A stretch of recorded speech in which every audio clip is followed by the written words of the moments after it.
নমস্কার বন্ধুরা, আপনারা সবাই কেমন আছেন? আজকে আরেকটা নতুন রেসিপি নিয়ে এলাম।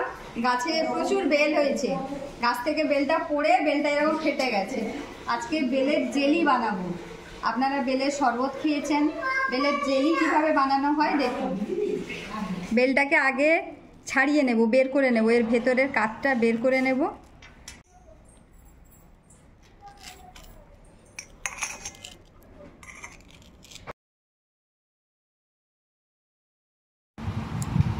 বেলটাকে এইভাবে একটা চামচ নেবেন, চামচের সাহায্যে বেলের ভেতরের অংশটা বের করে নেবেন, কাঠটা বের করে নেবেন, আস্তে আস্তে করে বের করে নেবেন। চামচে দিলে সুবিধে হবে,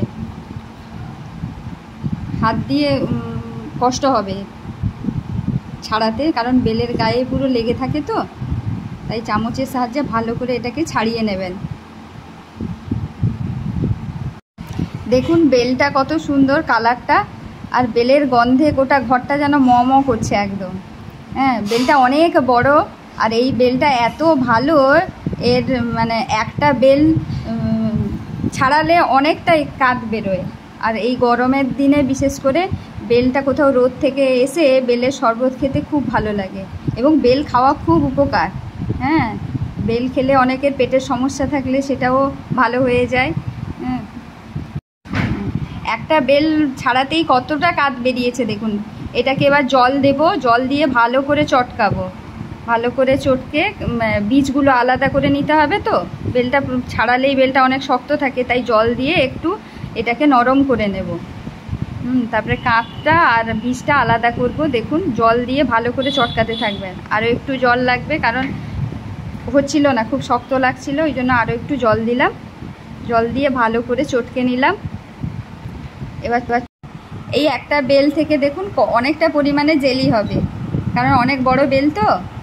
শরবত তো আপনারা সবসময়ই খেয়ে থাকেন বেলের শরবত, কিন্তু জেলিটা বানানো দেখুন। আমি একটা বড় ছাঁকনি নিয়ে নিলাম, এবার ছাঁকনির সাহায্যে বেলের বীজগুলোকে আমি আলাদা করে দেব। দেখুন এইভাবে ভালো করে একটু চাপ দিয়ে দিয়ে বেলটা বের করে নেবেন, কাঠটা দিলে বীজগুলো দেখবেন আলাদা হয়ে যাবে। এইভাবে দেখুন, এইভাবে আস্তে আস্তে আস্তে আস্তে চাপ দিয়ে দিয়ে বেলের বীজগুলোকে আলাদা করা যায়। হ্যাঁ, আপনাদের সবার ঘরে ছাঁকনি আছে নিশ্চয়ই, এই ছাঁকনির সাহায্যে আলাদা করবেন। এবার একটু জল দিলাম, জল দিয়ে ভালো করে আরেকবার চেপে চেপে কাঠগুলো বের করে নিব। এবার দেখুন কতগুলো বীজ বেরিয়েছে। এবার এই বীজগুলোকে ফেলে দেব, তারপরে ছাঁকনির পেছনে যে লেগেছিল সেটাকে ভালো করে হাত দিয়ে মুছে নিয়ে নিব। ভালো করে মুছে নেবেন, না হলে নষ্ট হয়ে যাবে। এই যে এতগুলো কাঠ বেরিয়েছে দেখুন একটা বেল থেকে, বেলটা অনেক বড় ছিল তো তাই। এবার চলে গেলাম জেলি বানানোর জন্য গ্যাসের কাছে। গ্যাসটা জ্বালিয়ে কড়াইটা বসিয়ে দিয়েছি। কড়াইটা গরম হয়ে এলে কাঠটা ঢেলে দিব। গ্যাসটা কিন্তু খুব হাই ফ্লেমে রাখবেন না, মিডিয়ামে রাখবেন, কারণ বেশি যদি হাই ফ্লেমে রাখেন তাহলে নিচটা পুড়ে যাবে। আর একটা খুন্তি দিয়ে মানে কন্টিনিউ নাড়তে হবে, না নাড়লে নিচে লেগে যাবে। খুন্তি দিয়ে আমি সমানেই নাড়তে আছি, কারণ না নাড়লে নিচে লেগে যাবে। তো দেখুন গোটা ঘরটা বেলের গন্ধে পুরো ম ম করছে একদম। বেলটা এইভাবে নাড়তে থাকবো যতক্ষণ না এর কালারটা চেঞ্জ হয়ে যায়। দেখুন এবার নিয়ে নেব দুটো এলাচ থেতো করে নিয়েছি, সেটা দিয়ে দেবো, তাতে ফ্লেভারটা ভালো আসবে।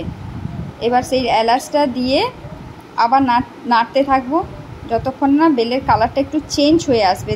দেখুন প্রথমে যে বেলটা দিয়েছিলাম তার কালার আর এই কালার দেখুন অনেকটা গাঢ়। এইভাবে কন্টিনিউ আপনারা নাড়তে থাকবেন, নাহলে কড়াইয়ের নিচে দেখুন একটু একটু করে লেগে যাচ্ছে। এই কারণে একে বারবার নাড়তে থাকবেন, বারবার নাড়তে থাকবেন।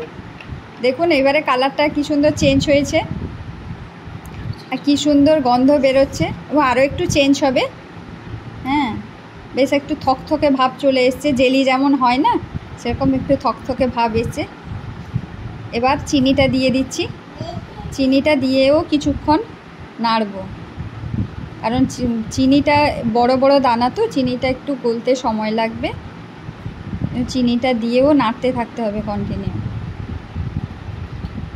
এবং না নাড়লে নিচে বসে যাবে। এবার ভিনিগারটা দিয়ে দিচ্ছি। ভিনিগারটা দিয়ে দিলে মানে এই জেলিটা অনেক দিন থাকবে এবং ফ্রিজে আপনারা জেলিটা করে 1-1.5 মাস রেখে খেতে পারবেন, কোনো অসুবিধেই নেই।